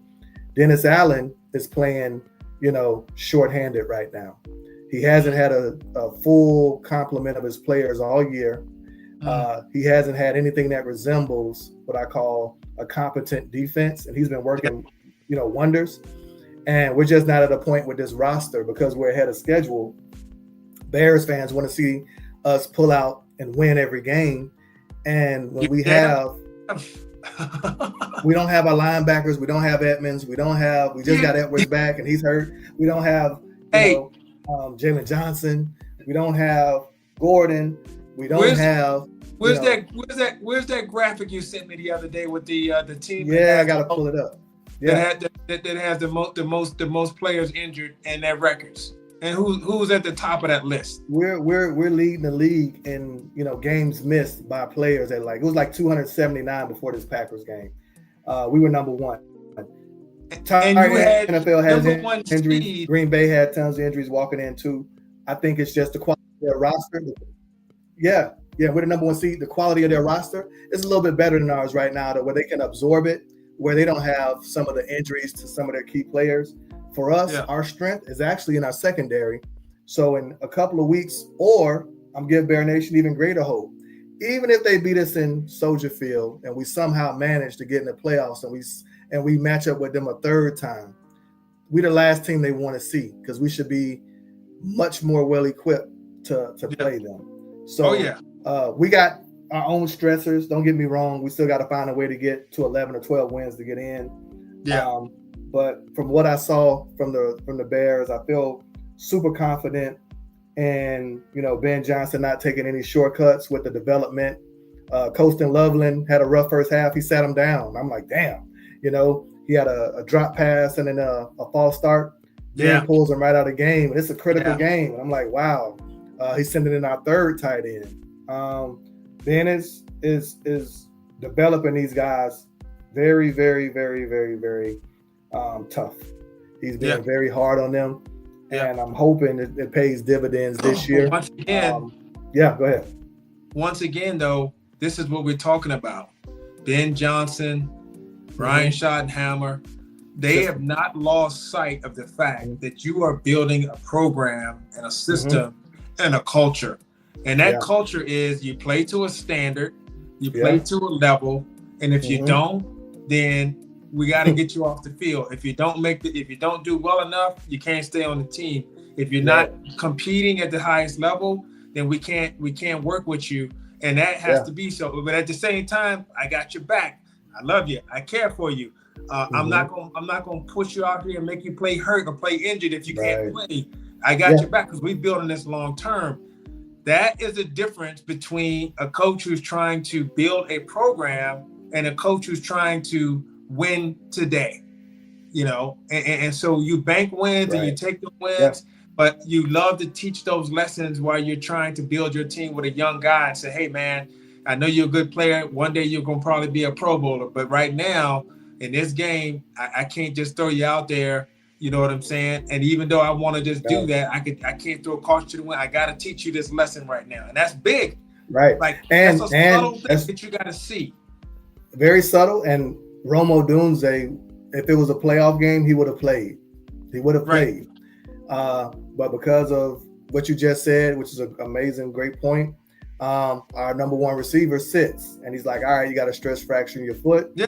Next man up, Luther, Burden, Colston Loveland, DJ Moore. You guys got to pick up the slack. Kyle Manungai, Swifty, Zacchaeus. So,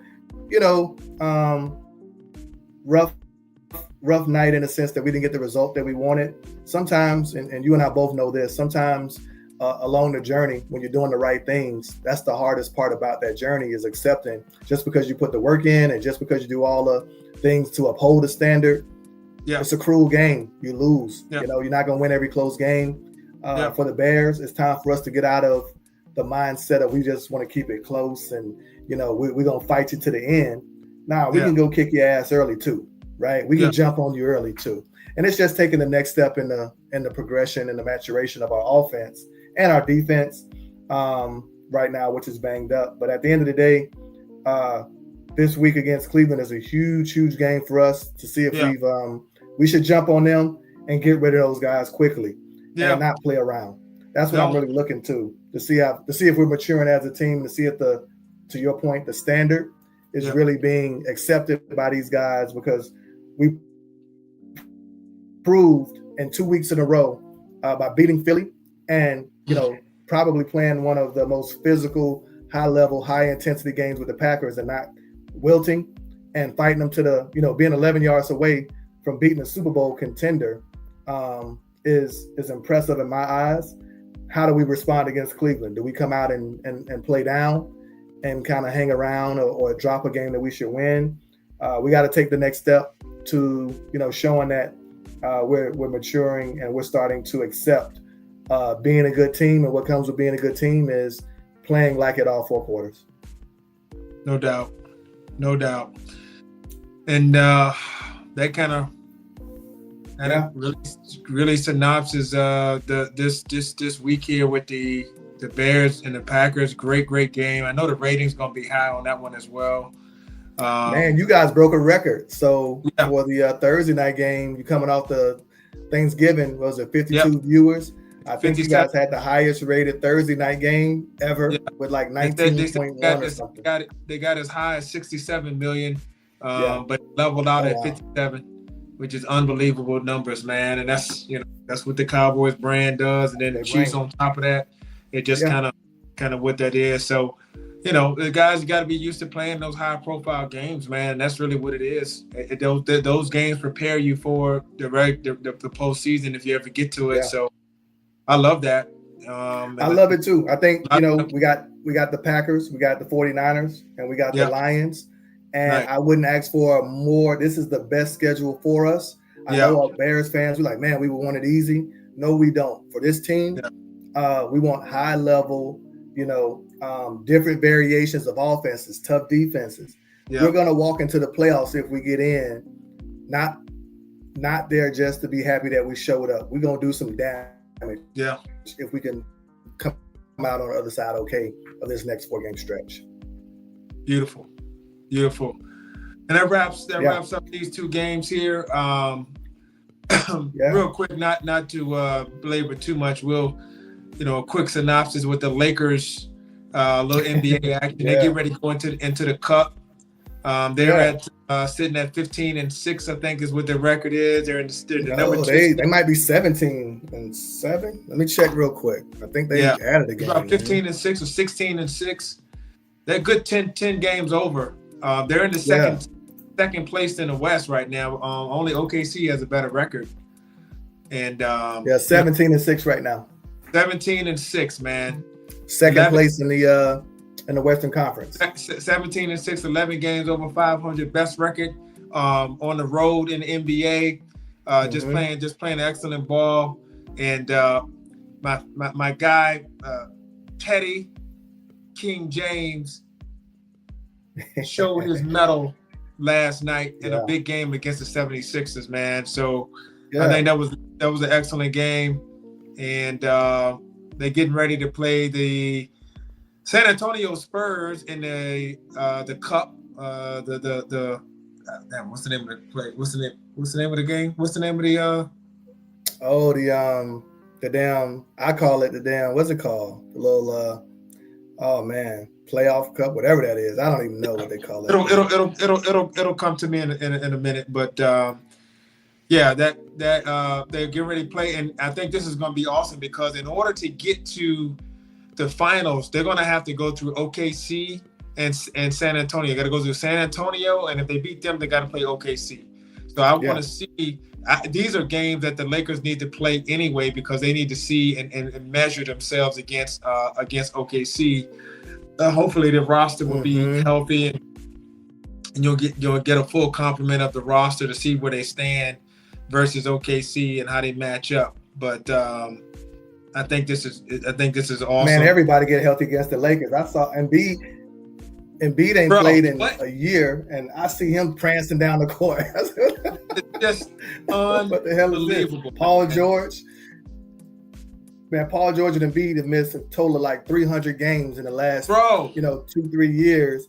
And then as soon as they play the Lakers, man, I didn't even know Paul George was wearing number 8. I didn't know Joel Embiid had lost all the weight. I'm like, who are these guys, man? Now, look, the rookie who got injured against Duke, he was used to play for Duke. He was showing. Look, I'm telling you. McCain. McCain. Look, let me tell you something. If my grandma played for Boston and the Lakers were in town, she'd come back out of her grave, man, to play. Say she healthy. She go from doubtful to questionable. Look, she come out the grave, bro, and she would take ankles up, ready to go. Bro, nobody misses the Lakers games, bro. It is amazing. I don't even know if that was Embiid's first game back. I don't know if that was Paul George's first game back in a while. All I know is I saw him lined up and playing. I think Paul George came back like maybe 2 weeks ago. But Embiid, my God, I hadn't seen this guy in years. It's got to be a year I hadn't seen him on the court. And here he is running up and down, shooting threes.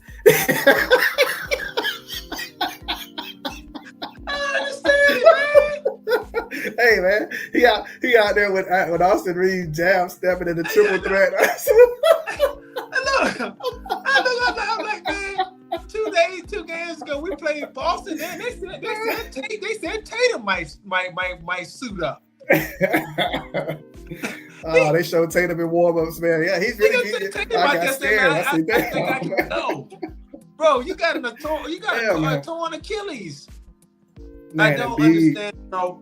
We get everybody's best effort. And I think what they know is that a lot of the Lakers games are going to be nationally televised. And it's going to be, it's going to be a big stage. And they don't want to miss that opportunity, you know what I mean, to do so. Either that or some of these dudes, man, they got their peeps coming to them games. They're like, yo, I'm coming to the Lakers game show. And they're like, all right, man, let me get myself together. Hey, man. Joel fell right back into his damn, same thing, man. He out on the wing. He's shooting fadeaways in the paint. I said, how you miss a whole slew of games and get right back to it, man? He playing like Muggsy Bogues, man. The same things. Floaters. Unbelievable, man. Pirouette fadeaways, man. I said he dream shaking, man. I said, guy here something else, man. I love when they throw Embiid the ball on the wing and he frees with the ball in his hand, trying to look small out there, freezing with the ball in his hand, like he about to damn use a quick step on you. Get everybody out. He said people clear out. Hey, bro. Jazz big ass down on the block. One dribble pull up, man. Unbelievable, man. And then he jogging back on defense, man. Ayton running by him like a wild gazelle, man.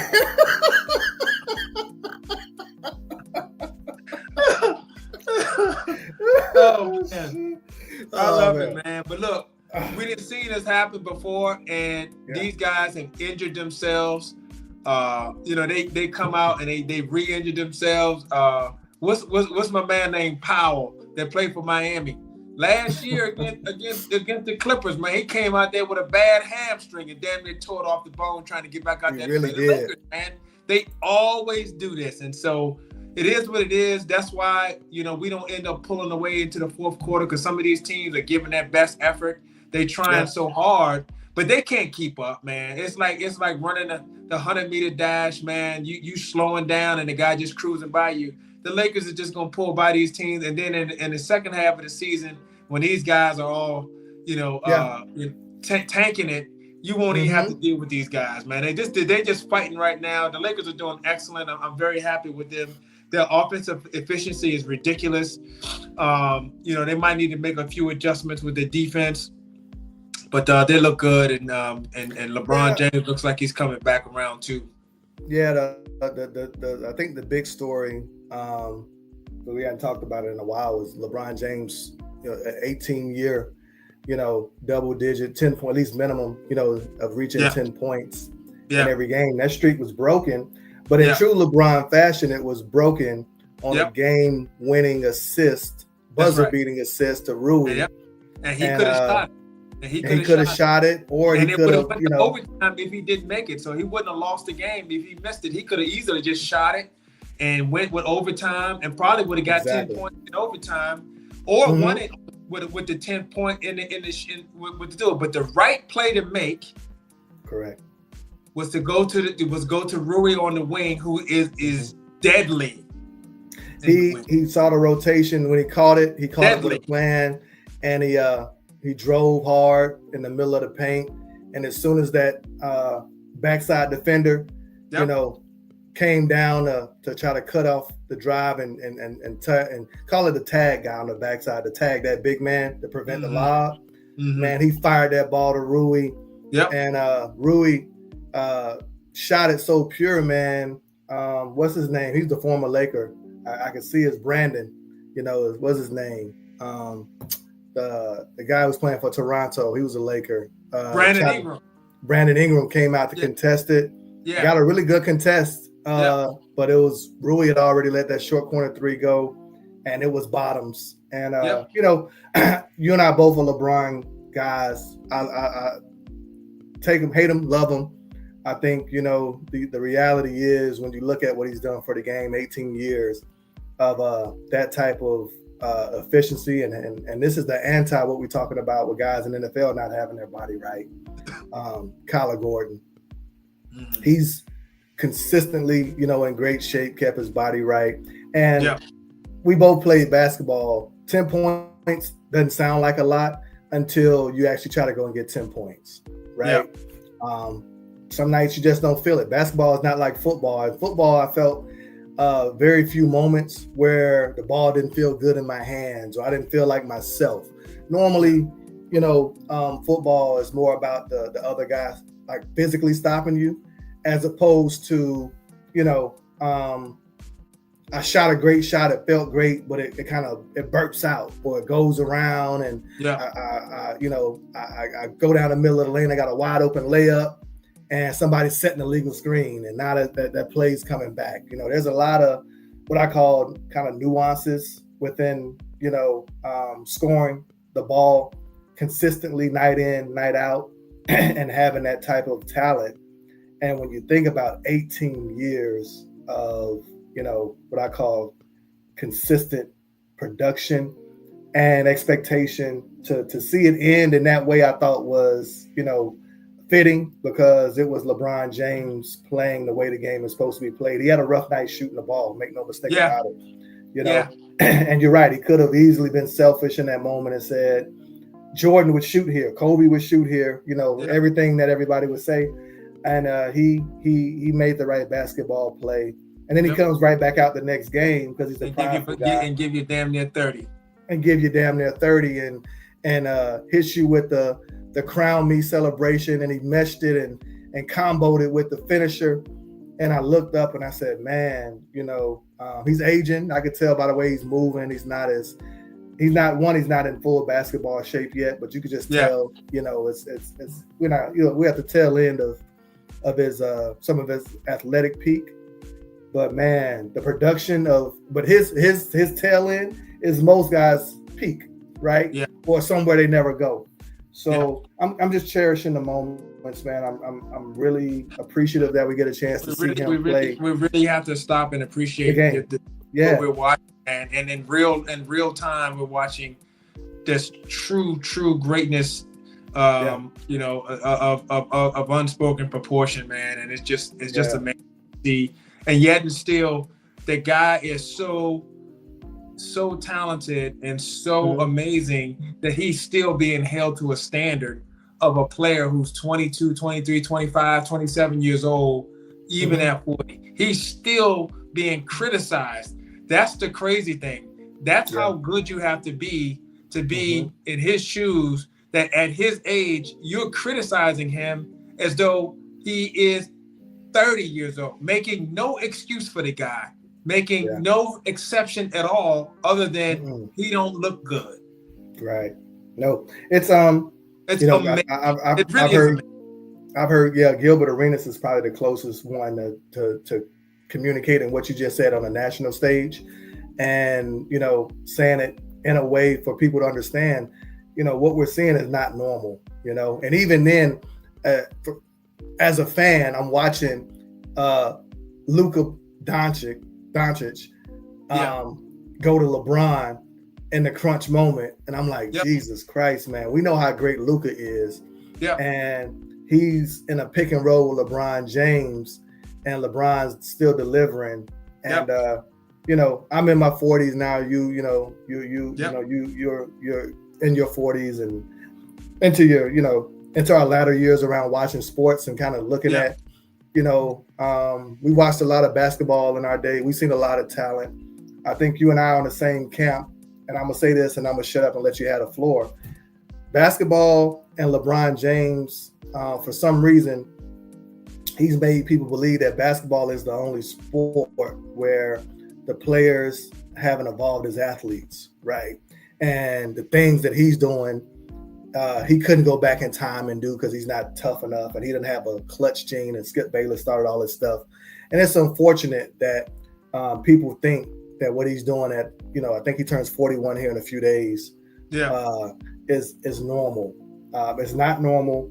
His ability to, remain relevant at a level of critiquing that most players don't get, to me, is draining, right? And if every day you came from your job and that's, damn, man, you had a great day, but you missed 2 meetings and you had 3, deals that you didn't close, and it wears on you. And I think he's gotten to a point to where he's so comfortable in his own skin. And, again, like I said, we're in the tail end of what we're seeing, but I also think he's kind of in a space where he's just enjoying the ride too. And it's going, when I look into the future with this Lakers team, I'm like, man, if he's our third option, watch out. And if he's our third option, that makes DeAndre Ayton a number 1 overall pick, 7-foot center who can close and finish. That makes him our 4th option. I know. And that makes Rui the 5th option, who's got the best shooting percentage in the NBA from the 3 right now, from the corner 3. That's our 5th option. Yeah. Bro, an embarrassment of riches. We still haven't gotten it all down. So I'm not going to get into it. We're going to have plenty of time to get into the Lakers and continue to go into more detail about the pick and roll and how LeBron and Luka are starting to get that on track. About how Austin Reeves and DeAndre Ayton are starting to get their lob presence together, and it's almost an unstoppable combo. So we're gonna get into all of that as the season goes along. But right now, we're heavy in NFL. Our teams are fighting their butts off to try to stay alive. And there is a lot to be excited about, both this year and going forward. So guess what? H+M Sports Academy will be right here to go over it and discuss it and recap it and preview it. We're excited for it. We're excited to have you along on the ride with us. Remember to like, share, and subscribe. You see the playoff pictures here and what they look like. We'll be getting into this as the week goes along, as the season goes along, and as this picture changes. But Cowboys in the hunt. Cowboys in the hunt. I got you in the hunt. So Cowboy Nation, we got the graphics in the hunt. We're still alive. Bears. We hanging on by the skin of our teeth, but we got 4 games to make it right. So we appreciate you. We got the new intro video. So shout out to Meek for getting us this video. Great job. 50 some odd viewers. We went over 50 viewers. 50 subscribers. So we're growing. We appreciate you. Like, share, subscribe, share it with your friends. And we're going to get up out of here. So have a good night.